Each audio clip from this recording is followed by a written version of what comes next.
নমস্কার, ক্যালকাটা ডায়ালগসে আপনাদের স্বাগত জানাচ্ছি। আমি মনোজ দাস। থাম্বনেলে দেখেছেন লেখা আছে, মেরুদণ্ডহীন আমলাতন্ত্রই এই বঙ্গের সর্বনাশের আর এক বড় কারণ। মমতা ব্যানার্জির সঙ্গে 50-50 শেয়ার। সুতরাং এবার দরকার বিচার সবাকার। আজকের আলোচনা কোনো রাজনৈতিক বিতর্ক নয়।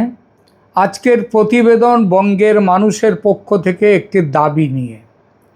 আজ আমরা কথা বলবো সেই স্টিল ফ্রেম বা লৌহ কাঠামো নিয়ে, যা একটি দেশকে ধরে রাখে, আমাদের আমলাতন্ত্র। কিন্তু বাংলার মাটিতে দাঁড়িয়ে আজ সেই কাঠামোকে কেউ আর লোহার নির্মিত বলা চলে, নাকি তা মরচে ধরা এক রাজনৈতিক দলদাসে পরিণত হওয়া আমলাতন্ত্র? ভারতের সংবিধানে আইএএস বা আইপিএস অফিসারদের কাজ সাধারণ মানুষের অধিকার রক্ষা করা। কিন্তু গত 1.5 দশক ধরে আমরা বাংলায় কি দেখলাম উর্দিধারী অফিসাররা, আমলাতন্ত্রের মাথায় বসে থাকা বড় বড় সচিব, সহসচিবরা এক রাজনৈতিক নেত্রীর পায়ের কাছে বসে ধর্ণা দিচ্ছেন, পুজো করছেন তাকে। আর মাথা যখন ভৃত্য হয়ে যায়, তখন তার সারা শরীর, হাত পা, অঙ্গ প্রত্যঙ্গ তারাও হয়ে যায় ভৃত্যতন্ত্রের স্তাবক বাসিন্দা। দেখলাম কোটি কোটি টাকার সারদা রোজ ভ্যালি কেলেঙ্কারির ফাইল গায়েব হয়ে যাচ্ছে। গায়েব করছেন এই আমলাতন্ত্র, পুলিশতন্ত্রের মাথায় বসে আছে যারা, তারা। দেখলাম আরজি করের মতো নৃশংস ঘটনায় এক পুলিশ কমিশনারের নেতৃত্বে অভয়ার দেহ কত তাড়াতাড়ি পুড়িয়ে দিয়ে তথ্য প্রমাণ লোপাট করা যায় তার নির্লজ্জ চেষ্টা। দুর্বৃত্তদের দাপটে সাধারণ মানুষের বেঁচে থাকা যখন দায়, খুন ধর্ষণ হয়ে উঠেছে নিতান্তই সাধারণ ঘটনা, তখন কিভাবে এই আমলারা মুখে কুলু পেটে দাসত্ব করে গেছে সেটা দেখেছে পশ্চিমবঙ্গের মানুষ। হাঁসখালির নাবালিকা মেয়েটিকে গণধর্ষণ করে হত্যা করা হলো, তার দেহটিকেও পুড়িয়ে দেওয়া হলো কোনো রকম তদন্ত না করে। বিচার নেই। নির্লজ্জ মুখ্যমন্ত্রী প্রকাশ্য মঞ্চে সেই ঘটনা সম্পর্কে বললেন দাঁড়িয়ে সবার সামনে, মেয়েটির চরিত্র খারাপ, প্রেগন্যান্ট হয়ে পড়েছিল তাই আত্মহত্যা করেছে। কোনো প্রমাণ, কোনো তদন্ত নেই। তবু মুখ্যমন্ত্রী বললেন এই কথা। বাংলার সর্বকালের লজ্জা মুখ্যমন্ত্রী মমতা বললেন। আমলাতন্ত্র শুনল সে কথা এবং মেনেও নিল লজ্জাহীন ভৃত্যের মতো নিশ্চুপ হয়ে। হাঁসখালির মেয়েটি গ্রামের অশিক্ষিত হতদরিদ্র পরিবারের, তাই শহুরে মধ্যবিত্ত চেতনা প্রতিবাদে জেগে উঠল না আরজিকর কাণ্ডের অভয়ার মতো। এমন ঘটনা বলতে গেলে অনেক সময় লাগবে, আর নতুন করে বলে লাভটাই বা কী? হাঁসখালি, সন্দেশখালি, আরজিকর তো বাংলার লজ্জা, বাঙালির পচে যাওয়ার দলিল। আর এই দলিলের মূল অপরাধী হিসেবে রয়েছেন মুখ্যমন্ত্রী স্বয়ং এবং তার মদতদাতা এই আমলাকুল, সচিব, উপসচিব, ডিএম, এসডিওরা, এই CP, DG, DIG, IG, SP, ডিএসপিরা। আজ সময় এসেছে প্রশ্ন করার, যারা অপরাধীর সহযোগী হিসেবে কাজ করেছেন, যারা সাধারণ মানুষের করের টাকায় বেতন নিয়ে এক ব্যক্তির ও তার দলের দালালি করেছেন, তাদের বিচার কবে হবে? আজ আমাদের দাবি, সবকা হিসাব করনা হোগা। শুধু সবকা সাথ, সবকা বিকাশ, সবকা বিশ্বাস হলে চলবে না, চাই সবকা বিচার। অপরাধী আইএএস, আইপিএস, আমলা, পুলিশ সবাইকে তুলতে হবে অপরাধীর কাঠগড়ায়। একজন আইপিএস বা আইএএস অফিসার যখন শপথ নেন, তিনি কোনো দলের বা ব্যক্তির কাছে শপথ নেন না, তিনি শপথ নেন ভারতের সংবিধানের প্রতি। কিন্তু বাংলায় গত কয়েক বছরে সেই সংবিধানকে ল্যাম্পপোস্টে ঝুলিয়ে দেওয়া হয়েছে। আজ রাজীব কুমার থেকে শুরু করে বিনীত গোয়েল, এই নামগুলো কি কেবল আধিকারিকদের নাম, নাকি এরা এক একটা সিস্টেমের প্রতীক, যে সিস্টেমে পুলিশ আর গুন্ডার মধ্যে পার্থক্য মুছে গেছে, যে সিস্টেমে জেলা শাসক আর পঞ্চায়েত প্রধানের ভাষা এক হয়ে গেছে? মনে পড়ে কি বীরভূমের ত্রাস অনুব্রত ওরফে কেষ্টমণ্ডল, আমাদের মহীয়সী মুখ্যমন্ত্রীর কথায় যার মাথায় মাঝে মাঝে অক্সিজেনের সাপ্লাই কমে যায়, তাই নাকি সে উল্টোপাল্টা বলে। সেই উল্টোপাল্টা বলার একটা সামান্য উদাহরণ হলো বীরভূমের এক থানার আইসি এবং পুলিশ সুপারকে দেয়া তার হুমকি ও কুরুচিকর কথার কোনো বিচার হয়নি আজ পর্যন্ত। একা অনুব্রত নয়, অনুব্রতরা ছড়িয়ে আছে 15 বছরের এই মুখ্যমন্ত্রীর কৃপায় সারা দেশ পশ্চিমবঙ্গ জুড়ে। অজস্র ঘটনা।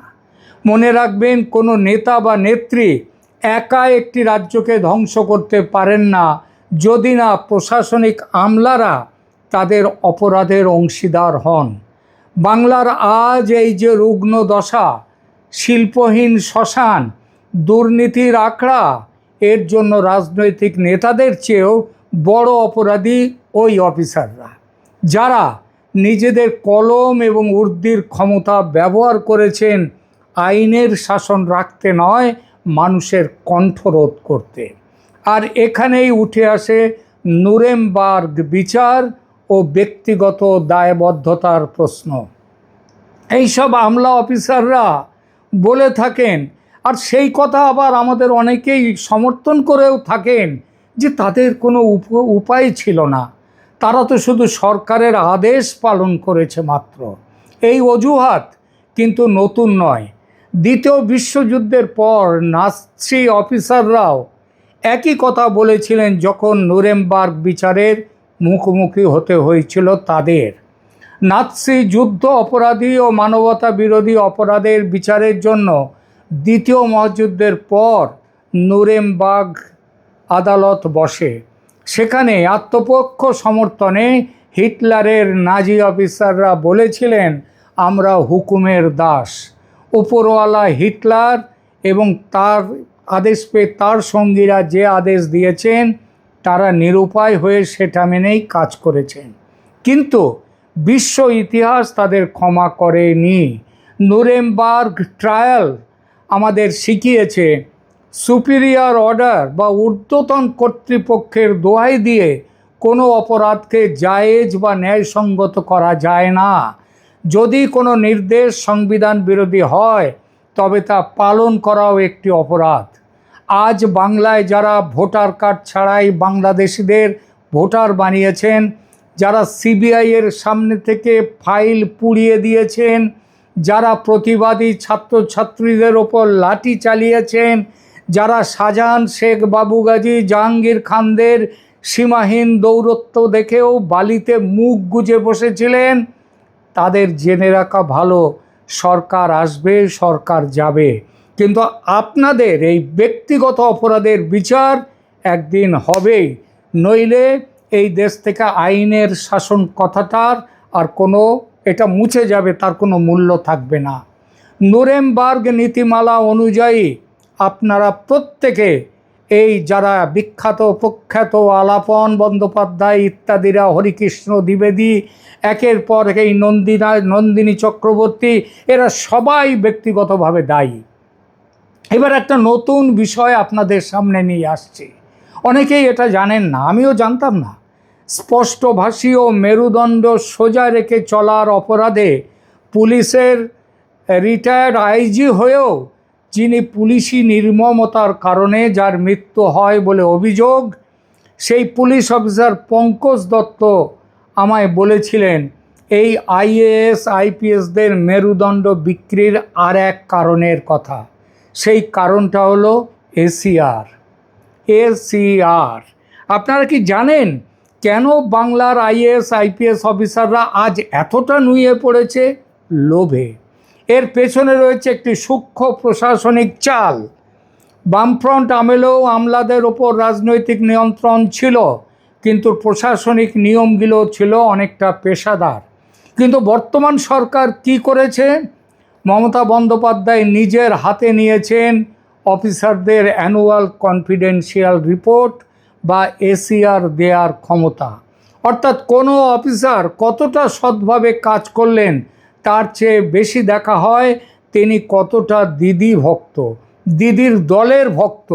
এই একটি নিয়ম দিয়ে বাংলার আমলাতন্ত্রের মেরুদণ্ড ভেঙে দিয়েছে মমতা ব্যানার্জি। ভারতের আর কোথাও এমন নিয়ম নেই। হ্যাঁ, কিছুটা করার চেষ্টা হয়েছে অন্ধ্রপ্রদেশে। 2021 সালে মুখ্যমন্ত্রী জগনমোহন রেড্ডি রাজ্যের আইএএস অফিসারদের এসিআর নিজে লিখতে শুরু করেন, মানে অ্যানুয়াল কনফিডেন্সিয়াল রিপোর্ট, একই উদ্দেশ্য নিয়ে।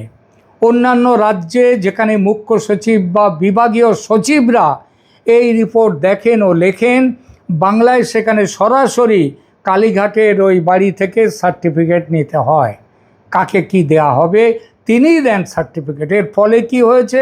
আমলারা এখন জনগণের সেবক নন, তারা নেত্রীর ব্যক্তিগত বডিগার্ডে পরিণত হয়েছেন। তারা জানেন প্রতিবাদ করলে পানিশমেন্ট পোস্টিং হবে, আর তোষামত করলে মিলবে ভালো পোস্টিং, অবসরের পরে কোনো বড় চেয়ার, যেমনটা মিলছে পশ্চিমবঙ্গে মমতা জমানায়। আলাপন বন্দ্যোপাধ্যায়, হরিকৃষ্ণ দ্বিবেদী, মনোজ পন্থ, বিপি গোপালিকা, সঞ্জয় বসু, অভিরূপ সরকার, কতজনের নাম করব? গাদা গাদা গাদা গাদা নাম। আমরা ক্যালকাটা ডায়ালগসের পক্ষ থেকে এবং বাংলার সাধারণ মানুষের পক্ষ থেকে আজ কয়েকটি স্পষ্ট দাবি জানাচ্ছি। 1. শ্বেতপত্র। বিগত 15 বছরে কোন কোন অফিসার কোন কোন বিতর্কিত নির্দেশে সই করেছেন তার একটা পূর্ণাঙ্গ তালিকা জনগণের সামনে আনতে হবে। 2. তাদের সম্পত্তি বাজেয়াপ্ত করতে হবে।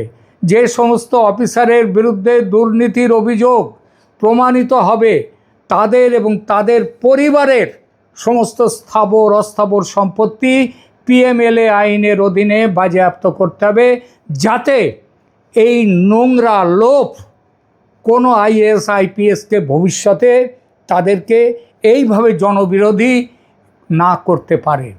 3য়ত, তাদের পেনশন বন্ধ করতে হবে। যারা সংবিধানের বদলে দলের সেবা করেছেন তাদের সরকারি পেনশন অবিলম্বে বন্ধ করা চাই। মানুষের করের টাকা কোনো দালালের ভোগ বিলাসের জন্য নয়। এবং 4র্থ, ফাস্ট ট্র্যাক কোর্ট, আরজি কর থেকে শুরু করে এই সমস্ত মামলা সারদা আমলাদের জড়িত থাকার মামলা, এই সব বিচার করতে হবে বিশেষ ফাস্ট ট্র্যাক কোর্টে। অভয়ার মা এবার এমএলএ হয়েছেন, স্বাগত তিনি এই লড়াইটা বিধানসভায় সামনে পৌঁছে দেবেন এই আশা করে বাংলার মানুষ। কারণ অভয়ার মার দুঃখ শুধু একা তার দুঃখ নয়, এটা বাংলার মানুষেরও দুঃখ। বাংলার মাটি বিপ্লবের মাটি। এই মাটি থেকে একসময় ব্রিটিশরা উৎখাত হয়েছিল, আর আজ যারা মনে করছেন উর্দির আড়ালে লুকিয়ে সাধারণ মানুষের ওপর জুলুম করবেন তারা ভুল করছেন।